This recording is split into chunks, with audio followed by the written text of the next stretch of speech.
Good morning everyone, and thank you for joining us for the launch of our new paper, Justice at a Disadvantage, What We Know About Legal Need, Capability and Multiple Disadvantage. My name is Melanie Rygl and I'm the Grants Director here at Victoria Law Foundation. I'm speaking to you today from the unceded lands of the Wurundjeri people of the Kulin Nation. I'd like to pay my respects to the traditional owners of this land and acknowledge the enduring connections to country that they hold. I pay my respects to elders past and present and extend that respect to all Aboriginal and Torres Strait Islander people who may be watching today. I'm delighted to be joined today by my colleague, Dr. Hugh McDonald, who leads the VLF's research team and is an author of the new paper. Hugh worked closely with our data analyst, Dr. Zhigang Wei, to explore the empirical evidence on how disadvantage affects the experience of legal problems in Victoria. Hugh, thanks for joining me today. This paper explores disadvantage through the lens of legal need and legal capability. Can you talk us through the gaps in information, what you were hoping to find out and why it's important? Yeah, absolutely. Across the globe, research has consistently shown that people facing disadvantage experiencing more legal problems, and those problems tend to be more serious, more complex and more difficult to resolve. As many watching today might be familiar with, our public understanding of law survey, or PULS, gave us a really rich data set that we could use to investigate the relationship between disadvantage and legal problems. As one of the largest studies of legal needs in Australia, PULS has provided a clear picture of how Victorians experience, navigate and resolve their everyday legal problems. So the opportunity was there to take a deeper dive to understand how disadvantage impacts legal problems in practice, how it shapes problem experience, how it affects both legal capability and legal need. We also wanted to contribute to a broader conversation that meeting legal need isn't only about helping people who are severely disadvantaged, it's also recognising the missing majority of Victorians who don't meet traditional markers of disadvantage, but yet we see that they still really struggle to navigate the legal system and to find just resolution to their situations. We used to think that connecting with legal services was the job of access to justice. But since PULS, we know that isn't the case. We know that many people don't get what they need to successfully progress and resolve their legal matters from the service environment. Yes, that's something that we hear in conversations we have across the sector. So PULS tells us that there's need across the spectrum, but that it's experienced differently and not always in the way services have been designed to respond to. Yeah, disadvantage is a huge part of the story, but importantly, it's not the whole story. And so this paper really explores that and the role of legal capability. Before we get to the findings, can you tell us about the approach to measuring disadvantage? How did you go about it? We developed a measure that was practical and grounded in the PULS measures that we had available to us. So for the paper, we used 8 indicators of disadvantage from the PULS. We developed a multi-dimensional measure. It was simply based on a count of the number of indicators that a respondent had. This measure really recognises that disadvantage can present in multiple ways, from things to do with money and health, to education, employment, family status.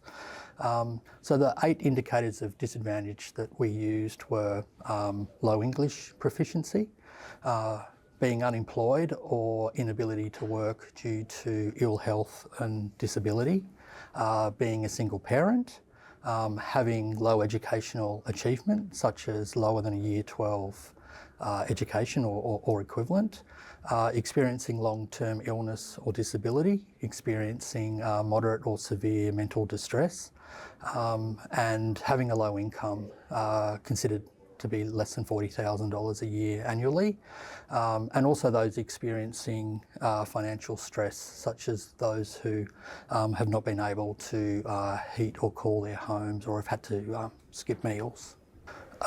We then counted how many indicators of disadvantage each respondent had. So for example, a person with 1 indicator had lower level of disadvantage than somebody with 3 or more indicators.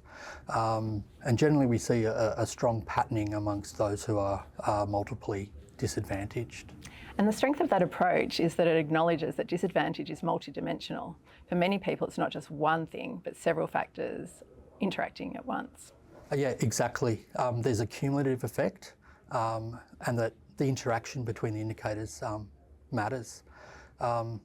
As we see so clearly in the findings, each additional indicator of disadvantage tends to affect how people experience, handle legal problems and the outcomes that they achieve. So where one indicator alone might not drastically increase vulnerability to legal problems, when someone has 3 or more, vulnerability sharply increases. So once you applied this approach, how many people in Victoria had multiple disadvantage? On the numbers we see, just under 30% of PULS respondents had 2 or more indicators of disadvantage. And when you apply that to the proportion of the Victorian adult population, that equates to over 1.5 million adults who experience multiple disadvantage in Victoria. That's a substantial part of the community, and it reinforces that this isn't a small issue. That is potentially a very large group seeking legal information and help. And it means any service trying to address legal need needs to be designed with those high numbers in mind. Absolutely, that's a large part of the service challenge. Let's move to the findings. You found a clear relationship between disadvantage and the likelihood of experiencing legal problems. Can you talk us through that? Yes, amongst those with no indicator of disadvantage, 38% reported at least one legal problem. For those who had one indicator, that rose slightly to 42%. But for those with 5 or more indicators, prevalence jumped all the way to 66%. So at the highest level of disadvantage, 2/3 of people were experiencing legal problems. And importantly, we're talking about everyday legal issues such as consumer problems, employment issues, credit and debt matters, housing issues, family matters, and injury and illness related to legal issues. So every additional form of a disadvantage adds to the risk of experiencing a legal problem. Yeah, that's it exactly. It's additive, it's cumulative.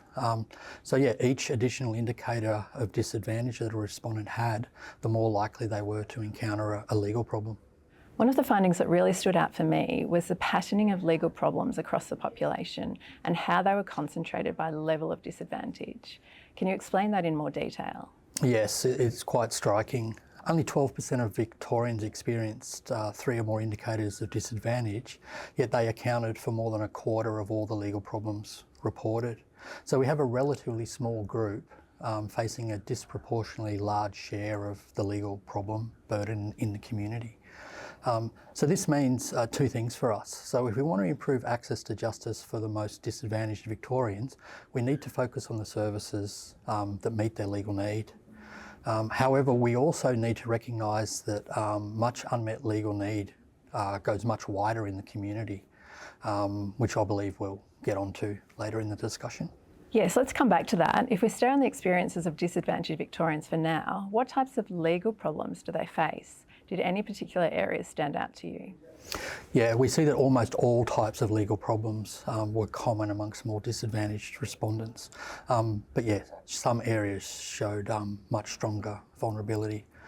So for example, when we compare people experiencing disadvantage to non-disadvantaged, and particularly amongst the respondents with 3 or more indicators of disadvantage, there was much higher likelihood of housing problems, including disputes with landlords or issues to do with repairs and conditions to their housing. That doubled. For government and public service problems, it was tripled. We saw a five-fold increase in the experience of family-related problems. And for debt and money and government payment problems, it was actually 6 times more likely. And in terms of the number of legal problems overall, we saw that rose sharply with each additional indicator of disadvantage. So the likelihood of experiencing 5 or more legal problems was more than doubled between respondents with no disadvantage compared to those with only one indicator. That jumped higher again for those with 3 or more indicators. It was actually 5 times the rate. But it's not just about prevalence. We also, that severity of the problems reported by respondents was linked to the level of disadvantage. And we found that for every additional indicator of disadvantage, the frequency of every type of adverse consequence that was measured in the PULS, it also increased. So when we look at the data, amongst the most disadvantaged, we see experience of stress was 1.5 times more likely, loss of confidence, damage to family relationships, ill health and injury more than tripled, loss of employment, having to move home, being harassed, threatened or assaulted, that all nearly quadrupled. So a legal problem can look very different depending on someone's level of disadvantage. So it's really important to be aware of this broader context, particularly the likelihood of experiencing higher number of more serious legal and related other problems.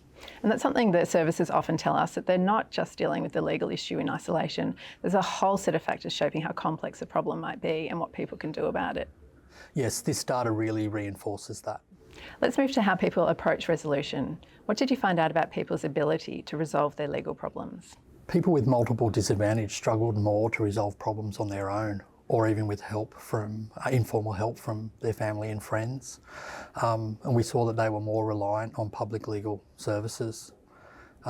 However, despite having better recourse for independent legal help and legal services more generally, their rate of unmet legal need was almost doubled compared to those without disadvantage.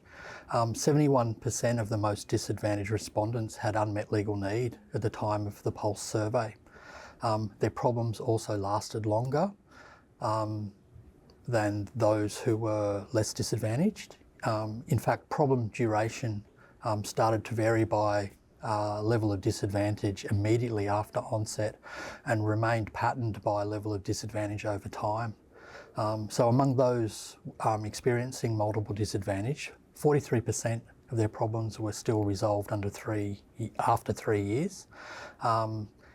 It also made them twice as likely to have a problem ongoing after those 3 years compared to those who didn't have disadvantage. And for anyone, least of all those who are disadvantaged, a legal problem across years is a long time to carry that stress, cost, the uncertainty, and to experience those adverse consequences that we discussed earlier. Earlier you touched on legal need isn't only confined to people with multiple disadvantage. Many people have probably heard of the missing middle or the missing majority. Can you explain the idea of the missing majority? Yes, the missing middle, which is actually the missing majority of people, it's a term widely used to refer to the observation when we look at the use of lawyers by income. We tend to see higher use amongst those with both higher and lower incomes. Lawyer use tends to be missing for those that fall into the middle. So the explanation has been that their incomes are too high to qualify for public legal assistance, yet they're too low to afford private legal services. It's a really important finding that 1 in 4 Victorians with no indicator of disadvantage had both low legal capability and also unmet legal need. So these are some really important new insights that come forward in this paper. It's really critical. These people don't fit into the criteria of disadvantage. They're working, they're educated, they're more financially stable, yet they're still struggling to recognise legal issues and to act early or successfully to access and resolve legal matters. So while we see disadvantage, it clearly intensifies legal need. There remains widespread unmet legal need and lower legal capability across the whole of the Victorian community. Do you think this will be a surprise to some people or organisations working in this space? The reality is that it's not only people facing severe or obvious vulnerability looking to help resolve legal problems. Absolutely. I think these findings really resonate really strongly more broadly. And if we want to strengthen access to justice in Victoria, we need strategies for that broader community, as well as the most disadvantaged and the much larger group who still struggle to effectively resolve their legal problems. Let's now turn towards the next steps and where we might go from here.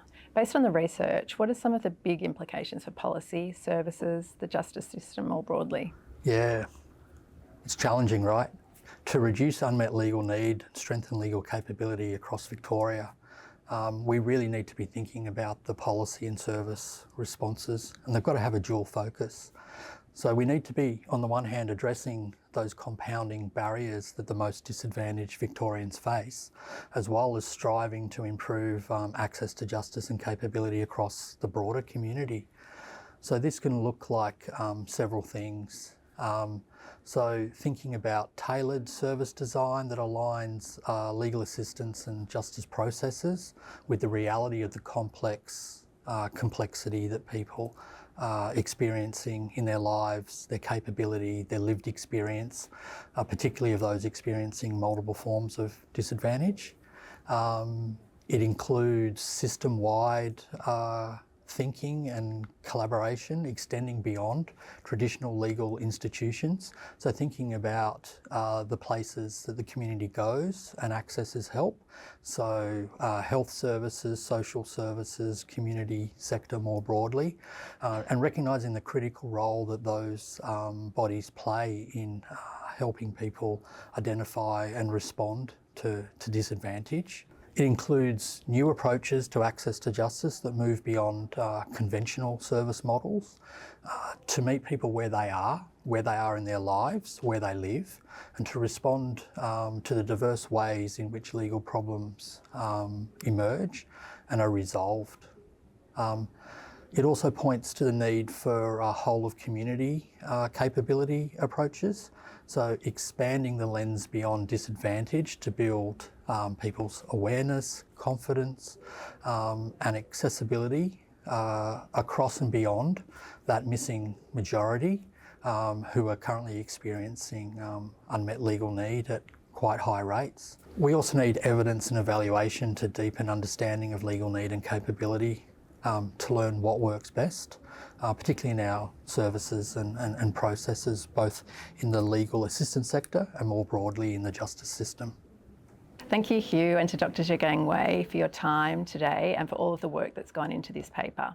For those watching, the full paper is now available on our website. Thank you again for joining us. We look forward to sharing more research with you next year, and we wish you all the best over the holiday period.